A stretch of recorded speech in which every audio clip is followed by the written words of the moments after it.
Hai sahabat padukuan, jumpa kembali bersama channel yang setia menemani akhir minggu Anda, yang kali ini menceritakan sebuah kisah pemilik restoran kenamaan namun berakhir tragis di puncak kejayaannya. Arif, seorang juru masak yang baru diterima bekerja di sebuah restoran besar di luar kota Bogor. Arif yang berusia 30 tahun sampai saat ini masih membujang. Masa kecil Arif dihabiskan di sebuah pedesaan di kaki Gunung Salak. Kehidupan spiritual di desa itu banyak dipengaruhi oleh hal-hal mistis dan mitos. Ini sedikit banyak berkaitan dengan penemuan benda-benda purbakala yang dianggap keramat dan banyak ditemui di tempat itu. Banyak orang berkunjung ke desa itu untuk tirakat ataupun sekedar ziarah. Dan cerita tentang perjumpaan dengan makhluk siluman atau dedemit sudah menjadi obrolan sehari-hari di desa itu. Sebelum bekerja di tempatnya yang sekarang, Arif sudah bertahun-tahun bekerja di berbagai tempat. Karena pengalamannya itu, Arif pun bisa diterima bekerja di tempatnya sekarang. Lebih tepatnya, dia diminta untuk bekerja di sana atas rekomendasi kawan pemilik restoran. Restoran itu adalah restoran yang sudah cukup lama berdiri. Konon katanya sudah ada sejak akhir tahun 1960-an. Bangunan dan furniturnya terlihat ketinggalan zaman. Begitu juga dengan peralatan masak dan perlengkapan makannya. Walaupun teknologi kompor saat ini sudah memakai smart glass, tapi tungku kayu bakar masih tetap difungsikan di restoran itu. Karena karyawannya cukup banyak, pemilik restoran itu menyediakan 2 buah mes karyawan. Mes wanita ada di depan, sedangkan mes pria ada di belakang, terpisah oleh rumah si pemilik restoran. Semua pegawai boleh tinggal di mes itu, dan kebanyakan mereka adalah karyawan yang berdomisili jauh dari situ. Arif menempati mes pria kamar nomor 2, satu kamar dengan Rian dan Andre. Keduanya karyawan yang sudah lebih dari 3 tahun bekerja di situ. Di minggu pertama bekerja, Arif betul-betul bisa menikmati pekerjaannya. Hingga pada suatu hari, saat restoran itu sudah tutup, Arif pergi melaksanakan sholat isya di musola sebelum pergi tidur. Waktu itu masih terbilang sore, baru pukul 9.30 malam. Setelah menunaikan sholat, dia pun berjalan kembali menuju kamarnya. Tapi baru saja beberapa langkah dia keluar dari musola, tiba-tiba terdengar suara tik, tik, tik, seperti suara jentikan kuku dengan kuku. Arif mencari arah sumber suara itu yang ternyata berasal dari sebuah pohon besar di seberang mes mereka. Suara itu terdengar dari atas sebuah pohon. Arif pun melihat ke arah itu, dan dia melihat sosok wanita sedang duduk di sebuah dan sambil menjentikan jari-jari tangannya. Wanita itu berbaju putih kusam, berambut panjang hingga pinggang. Matanya terlihat berwarna merah dan melihat tajam ke arah Arif dengan tatapan seperti sedang menyelidik. Air liur kemerahan seperti darah terlihat menetes dari ujung bibirnya. Bulu kuduk Arif meremang berdiri. Kuntilanak, seru Arif dalam hati. Seumur hidupnya baru kali ini dia melihat langsung wujud itu. Dengan ketakutan, Arif pun bergegas berdiri dari situ dan ingin berjalan secepat mungkin agar segera tiba di dalam kamarnya. Tapi kakinya terasa sangat berat hingga dia tidak sanggup melangkah. Dan dia melihat sosok wanita yang tadi berada di atas pohon itu sekarang berada tepat di belakang kakinya. Tiarap dengan 2 tangan menjulur ke depan. Wajahnya menengadah ke atas ke arah wajah Arif dan menyeringai seram. Kedua tangannya sedang memegang kedua kaki Arif. Arif yang ketakutan mencoba berteriak dan berusaha keras untuk melepaskan pegangan makhluk itu. Rian dan Andre yang berada di dalam kamar sontak keluar melihat Arif yang berdiri dengan bibir pucat dan wajah kesakitan. "Ada apa?" tanya Rian. Arif tidak sanggup berbicara. Dia hanya bisa menunjuk ke arah kakinya. "Kenapa kakimu?" tanya Rian heran. Arif pun menundukkan kepalanya, dan sosok wanita yang tadi menganduli kakinya sudah tidak terlihat lagi. Kemudian dia menunjuk ke arah pohon tanpa melihat ke arah itu. "Oh, rupanya kau baru berkenalan dengan dia," kata Rian. Arif yang ketakutan menjadi heran. Sepertinya Rian sudah tahu ada makhluk yang tinggal di sana, pikirnya. Rian menyodorkan sebatang rokok dan segelas air kepada Arif untuk membuatnya lebih tenang. Kemudian Rian mulai bercerita. Sebelum restoran didirikan, area itu adalah sebuah pekuburan tidak bertuan. Tapi warga desa tidak ada yang mau keluarganya dimakamkan di situ, karena makam itu dipenuhi oleh pohon-pohon besar dan dikenal angker. Akhirnya kepala desa membuat keputusan untuk menjual tanah itu, dan uangnya digunakan untuk membeli tanah pemakaman di lokasi yang lain. Makam-makam di sana pun kemudian dibongkar oleh si pembeli baru yang tidak lain adalah pemilik restoran ini. Makam-makam yang ahli warisnya tidak berhasil dihubungi tersebut kemudian dipindahkan jauh di belakang area restoran itu. Konon katanya, saat pembongkaran dilakukan, masih ditemukan beberapa koin dan perhiasan emas yang dulu ikut dikubur di dalam makam-makam yang diduga milik warga Tionghoa di situ.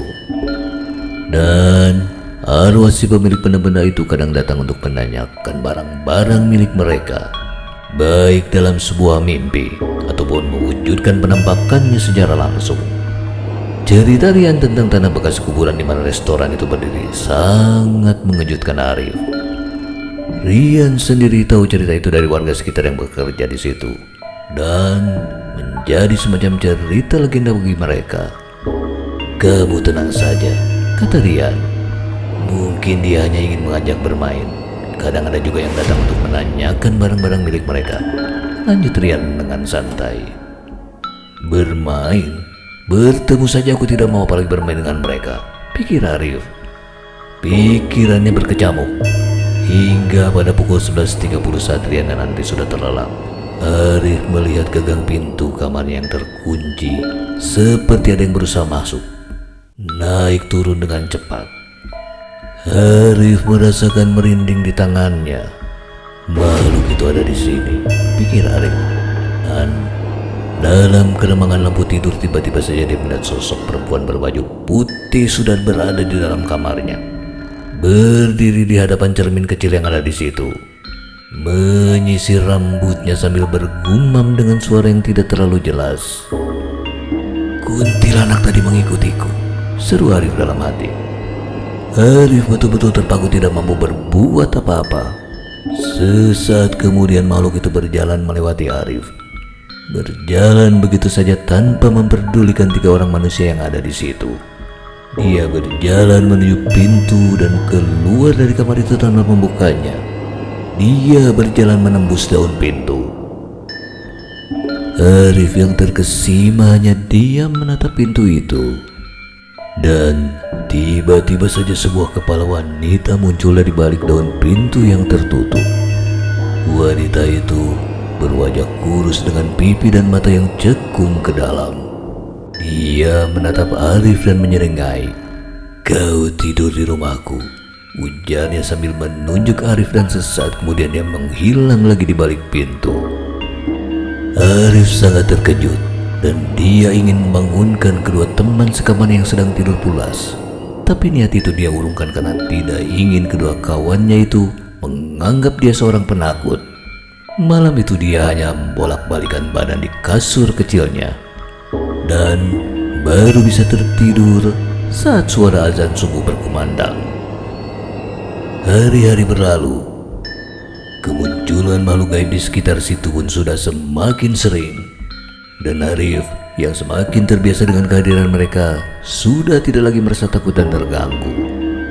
Hingga pada suatu hari, saat Arif sedang memasak di dapur, dikejutkan oleh kehadiran 2 orang anak kecil yang terlihat berlari-lari di dalam gudang penyimpanan bahan makanan.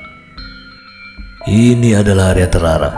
Tidak boleh ada seorang pun masuk ke situ tanpa sepengetahuan tim dapur. Jika ini adalah anak dari salah seorang tamu restoran, maka orang tuanya harus ditegur, pikir Arif. Arif pun berinisiatif melaporkan hal itu kepada Pak Robi, anak pemilik restoran yang bekerja sebagai kepala dapur. Tapi jawaban Pak Robi sungguh di luar dugaan. Sejak ibu sakit, mereka memang sering muncul. Katanya, biarkan saja, dia memang bekerja di situ. Lanjut Pak Robi setelah mendapat laporan dari Arif. Apa? Bekerja di situ? Tempat ini semakin aneh. Pasti ada sesuatu rahasia yang aku belum tahu, kata Arif dalam hati. Namun, Arif tidak memperpanjang lagi obrolannya dengan Pak Robi. Dan beberapa minggu pun berlalu, hingga pada suatu malam Arif bermimpi didatangi seorang wanita yang menggandeng dua orang anak kecil di tangan kiri dan kanannya. Anak kecil yang pernah dia lihat berlarian di dapur. Wajah wanita itu tidak menyeramkan, bahkan terlihat cantik, menggunakan gaun panjang berwarna putih. Kami sudah bekerja, dan sekarang sudah waktunya kami mendapat imbalan, katanya kepada Arif. Kemudian antara sadar dan tidak, Arif merasa jiwanya lepas dari tubuhnya dan bisa melihat setiap sudut restoran itu. Dia melihat si wanita sedang menarik tangan orang-orang yang melintas untuk masuk ke dalam restoran. Dia pun melihat kedua anak kecil itu duduk di meja dapur, meludahi setiap makanan sebelum dihidangkan kepada para tamu. Siapa yang menyuruhmu bekerja? Tanya Arif kepada makhluk itu. Pemilik restoran ini. Dia memiliki kesepakatan dengan kami, katanya.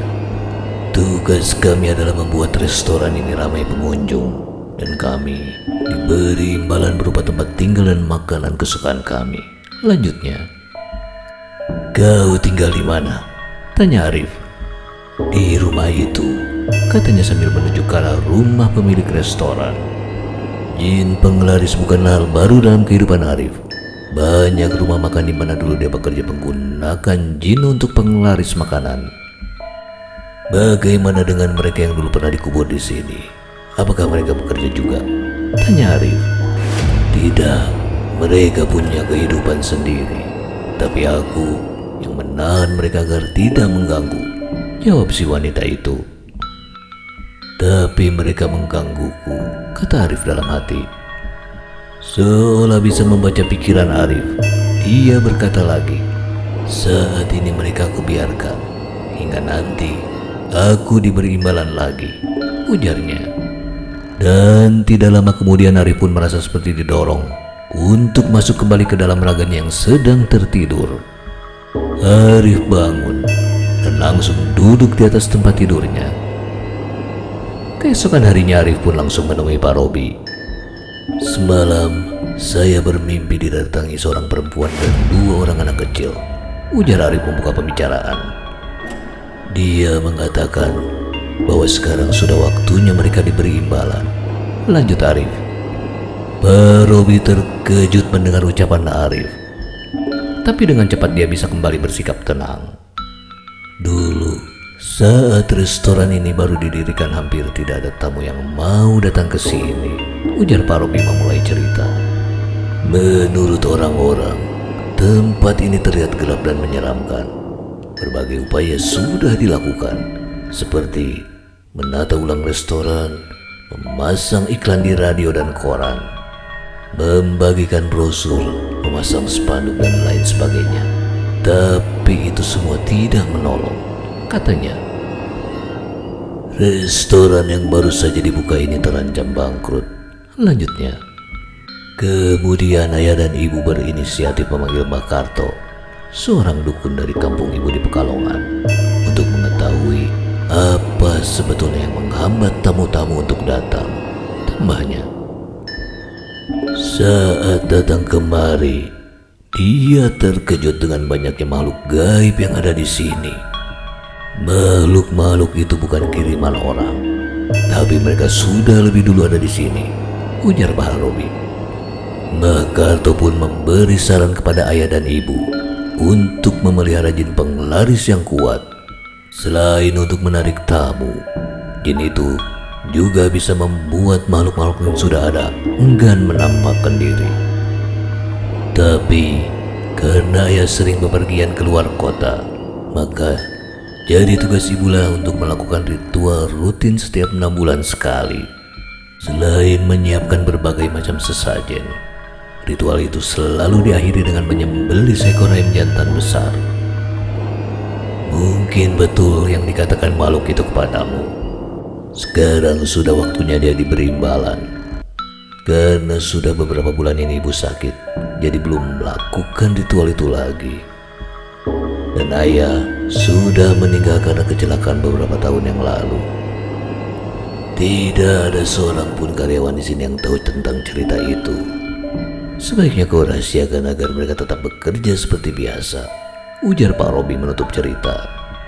Arif yang mendengar penjelasan Pak Robi hanya diam terkesima. Baik Pak, ujar Arif. Saat ini ibu sedang menderita sakit yang aneh. Ibu tidak mau makan makanan lain selain daging ayam mentah. Kadang ibu berteriak-teriak seperti orang kesakitan. Kadang berteriak seperti orang ketakutan. Saya sudah mencoba membawanya ke beberapa dokter, tapi dokter pun tidak tahu sakit apa yang diderita oleh ibu. Sebulan yang lalu, seorang kerabat ibu menyarankan untuk memanggil Mbah Karto ke sini karena dia yang membantu ibu melakukan ritual. Tapi saat ini Mbah Karto juga sudah meninggal dunia. Kami pun tidak tahu harus meminta tolong kepada siapa, lanjut Pak Robi. Bagaimana kalau saya carikan orang pintar dari kampung saya? Ujar Arif menawarkan diri. Pak Robi sejenak terdiam mendengar ucapan Arif, sebelum kemudian mengiyakan. Baiklah, mungkin memang sudah saatnya dicoba, ujar Pak Robi. Kalau begitu, izinkan saya cuti beberapa hari. Saya akan pulang kampung, pinta Arif. Singkat cerita, Arif sudah berada di rumah Mang Parta, seorang dukun yang terkenal paling sakti di kampungnya. Mang Parta mendengarkan cerita Arif dengan seksama. Tanpa bertanya lebih jauh, Mang Parta sudah bisa mengetahui apa atau siapa yang ada di sana. Mang Parta bisa melihat dengan jelas apa yang terjadi pada ibu Pak Robi. Dia melihat sosok makhluk menyeramkan yang merasuki wanita itu. Sesuai dengan kesepakatan mereka, sosok itu menginginkan kematian karena masa perjanjiannya sudah habis. Ibu ini sudah terikat perjanjian, dan perjanjian itu tidak bisa dibatalkan oleh siapapun, ujar Mang Parta. Ibarat sebuah pernikahan antara dua orang manusia. Hanya dua orang itulah yang bisa menghentikan ataupun melanjutkan ikatan pernikahan mereka. Dan sekarang makhluk itu sedang menagih janjinya, tambah Mang Parta. Arif terdiam mendengar penjelasan itu. Apa yang harus kukatakan pada Pak Robi nanti? Kata Arif dalam hati. Baiklah, nanti pesan Mang Parta akan saya sampaikan, ujar Arif sambil berpamitan pulang. Setiba kembali di tempat pekerjaannya, Arif segera menjumpai Pak Robi. Maaf Pak, orang terhebat di kampung saya tidak sanggup menolong, ujar Arif kepada Pak Robi. Dan Arif pun menceritakan hasil pertemuannya dengan Mang Parta. Pak Robi mendengarkan sambil sesekali menghela napas. Dia tampak pasrah dengan kondisi ibunya.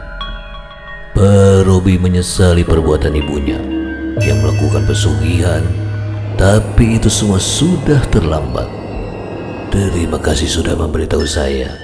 Saya dan seluruh keluarga lainnya harus ikhlas menerima semua ini, ujar Pak Robi lirih. Sekarang bekerjalah seperti biasa, kata Pak Robi kepada Arif. Dan tepat 1 minggu kemudian kabar duka pun datang. Ibu Pak Robi meninggal dunia dengan cara mengenaskan. Malam itu, setelah dia berteriak-teriak ketakutan, kemudian tiba-tiba dia berlari dan membenturkan kepalanya sendiri ke dinding kamar. 2 orang satpam yang dipanggil Pak Robi untuk memegang ibunya pun tidak sanggup mencegah. Wanita yang sudah bertubuh sangat kurus itu tiba-tiba bertenaga sangat kuat, dan dengan mudah membuat tubuh 2 orang satpam itu terdorong menjauh untuk kemudian berlari menuju lantai 2 rumah dan menerjunkan dirinya ke bawah. Kepalanya membentur lantai dengan sangat keras, dan itu mengakhiri hidupnya. Beberapa minggu pun berlalu. Secara perlahan, restoran itu mulai sepi ditinggalkan para pelanggannya. Dan hanya dalam waktu 2 bulan, restoran itu pun tutup total dan terbengkalai hingga saat ini. Demikian akhirnya kisah tragis sang pemilik restoran penglaris ini. Sampai jumpa kembali di kisah-kisah selanjutnya. Terima kasih.